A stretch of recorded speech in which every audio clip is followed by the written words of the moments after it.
Voice of the Cage. We have reached the main event of the evening.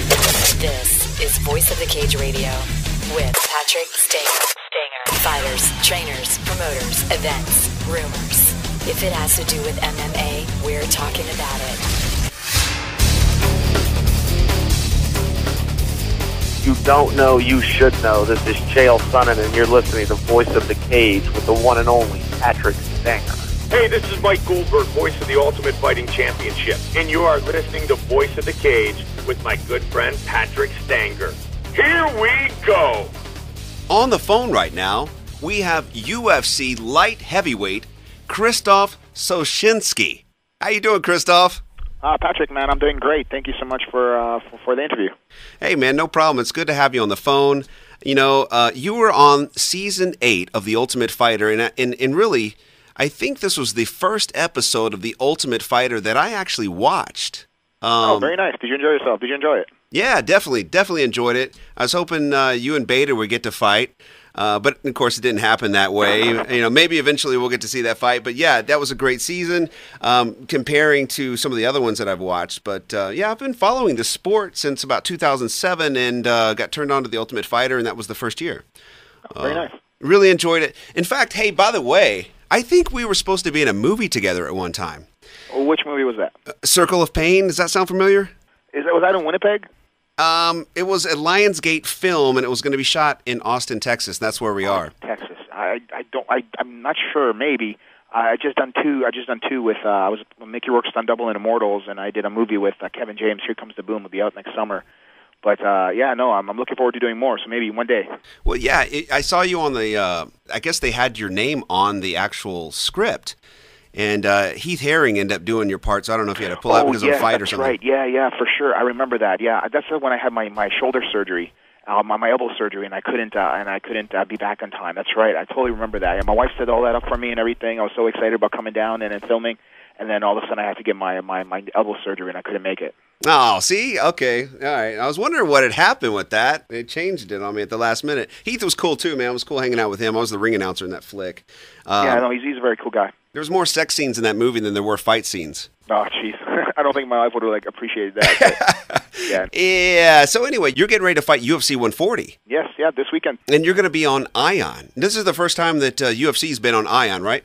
You know what? I am not exactly sure. I know at first I was told it was going to be Spike TV prelim card. I was going to be actually myself and Igor were supposed to fight at the very last Spike TV prelim card, and I guess they changed that, and now it's UFC 141 is the Spike TV prelims, which will be the very last ones. But, you know, TV is good. Any TV is good. Man, I don't even know if I get Ion. I hope I do. I think it rings a bell. I'm going to have to call my cable company, and if not, we're going to have to make sure we get that. Because I got to get my prelims. I got to see my Krzysztof fight, man. Yeah. Well, you know what? Hopefully, we'll put on such a good show that we'll get to be on the main card. So, you know, hopefully, fingers crossed that will happen.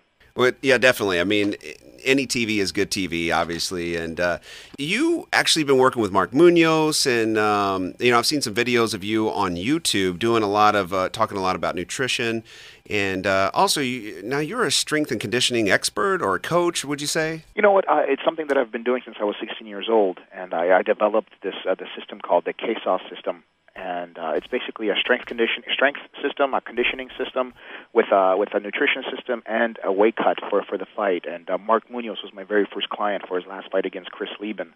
And you know, it was a 15-week camp we did together.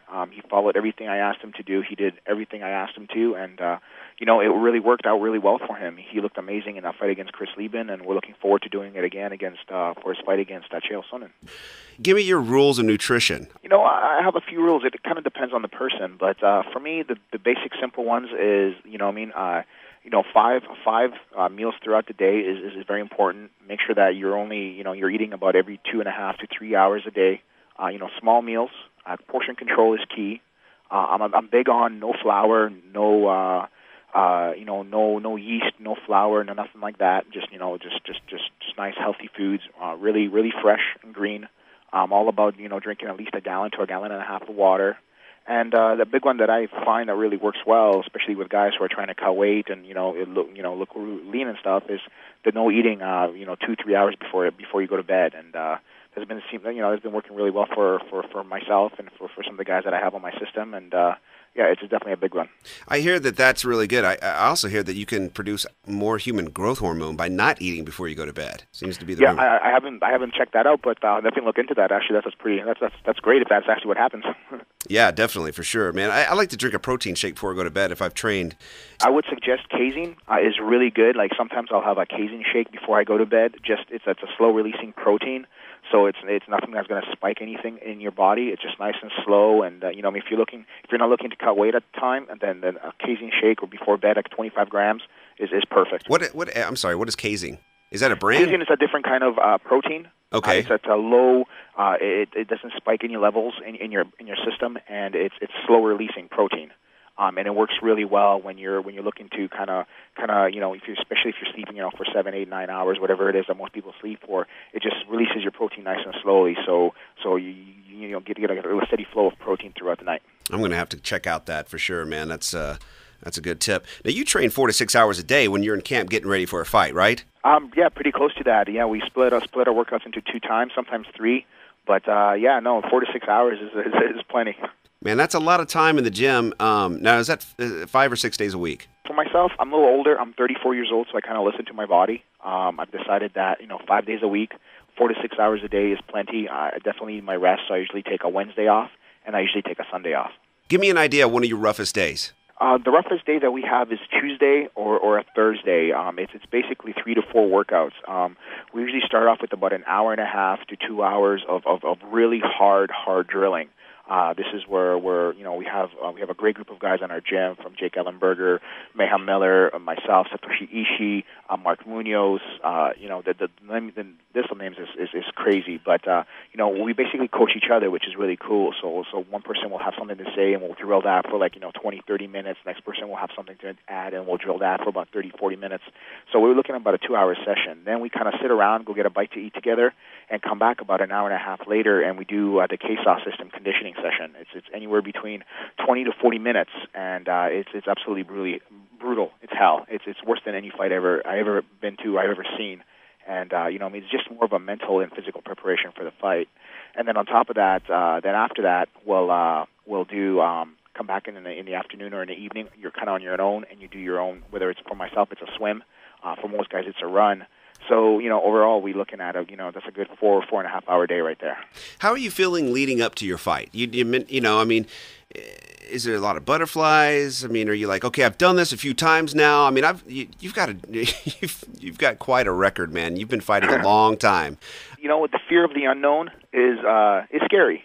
And right. That's the worst part. That's the worst part about this whole fighting system. The fighting game is the fear of the unknown. And I truly believe that if you look at any of these UFC documentaries, you see Wanderlei Silva when he was fighting before Chuck Liddell, when he was fighting Chuck Liddell in the UFC, you can see how nervous he was and how amped up he was for that fight. And I believe that we're all human. We all feel the exact same way. It's all about how you deal with it. If you're mentally strong and you keep everything positive in your head, good things will happen. And the second you start changing that around and you start thinking about negativity as far as what your opponent's going to do to you, or you're dreaming about getting submitted or knocked out, then that's when the problems happen. I used to be like that, actually. I used to be really like that when I first started in this sport when I was 25 years old, and I met guys like Sean Tompkins and Bas Rutten who really kind of focused on the positivity, focused on me being a positive person, and really changed that around for me. So now it's I do get butterflies, I do get nervous, but it gets a lot easier. And that's interesting because, when you're leading up to an event like that, I mean, the anticipation can just about kill you. But I bet you once you step inside the cage and you're in there, you've been doing what you've been training to do. I mean, it's no big deal, I mean, you're like, hey, I'm in it. This is it, man. This is what I love to do. Oh, absolutely, for sure. For me, it gets to this. I'm not nervous up until they start putting the wraps on me and the gloves. From the time they put the wraps on me to the gloves until I get to the back, before my music hits, I'm nervous. I'm getting the butterflies, the whole roller coaster of emotion goes through you, from the good to the bad and all that stuff. But the second the music hits, the second I see they move the curtain over, you see all the fans, you hear music, you see your name in the lights, everything kind of just goes blank, and I'm just a regular person just walking into that cage and just loving what I do, and it's just like a switch just turns on and everything's right. Now you're fighting Igor Pakarajak. I can't say his name. Kryachuk or something like that. Yeah, another the battle of the consonants, right? Yeah, and the names on this card on this actual fight is interesting. Good luck to Bruce Buffer on that one. Yeah, really. He's going to have a tough time, but I think he'll be able to pull it off. Igor and I were actually supposed to fight in our last fight when I fought in Vancouver at UFC 132, I believe it was. And unfortunately, he got injured about 5 days before the fight, and he couldn't make it. So I feel like I've been training for Igor for the last 30 weeks now. It's been 6-7 months since I've been training for Igor. So I'm really confident, focused. The weight cut is going really easily. Just he's still eating 4 solid meals a day and still drinking a gallon and a half of water. So I got all that down to science. Now it's just it's all about who shows up in the cage on Saturday, and the best man will win. Well, one more question. I got a question from my Voice of the Cage fan page from Chad Swords. He asked, how did you get the nickname The Polish Experiment? The Polish Experiment was born when I very first started my MMA career. Actually, I was 25 years old. I just finished doing some professional wrestling, and I met a wrestler by the name of Bad News Brown. Taught me an armbar and a kimura. As soon as he did that, I got hooked on this sport of jiu-jitsu. I never was into mixed martial arts. I never knew what it was. It wasn't my thing. I even watched the first UFCs, and it just wasn't for me. I took a Greyhound bus back home to Winnipeg, Manitoba, Canada. I took up my first jiu-jitsu class. I was about 285 pounds, but I was a big boy. I was really thick and solid, really muscular. For some reason, because of all the conditioning training that I've gotten from professional wrestling, I was able to work out with these guys for about an hour to 2 to 3 hours nonstop. Most guys my size with muscles, they usually crash after 5-6 minutes. Right. You roll one time and then you're sitting out on the sidelines. But I was able Right. to go for hours, and that's where the experiment was you're like an experiment. You just keep going. You're so big and built, and yet you got all this conditioning. So that's how the experiment name started. And then about a week later or 2 later, you start getting to know the people. They start asking you questions. I told them that I was from Poland, and the Polish Experiment was born. All right, good stuff, man. Well, it was great talking to you today, and I wish you luck. Thank you so much, Patrick. Anytime. Take care. This is Carlos Condit, and you're listening to Voice of the Cage with Patrick Stanger. Hey, this is Junior Dos Santos, and you listen Voice of the Cage with Patrick Stanger.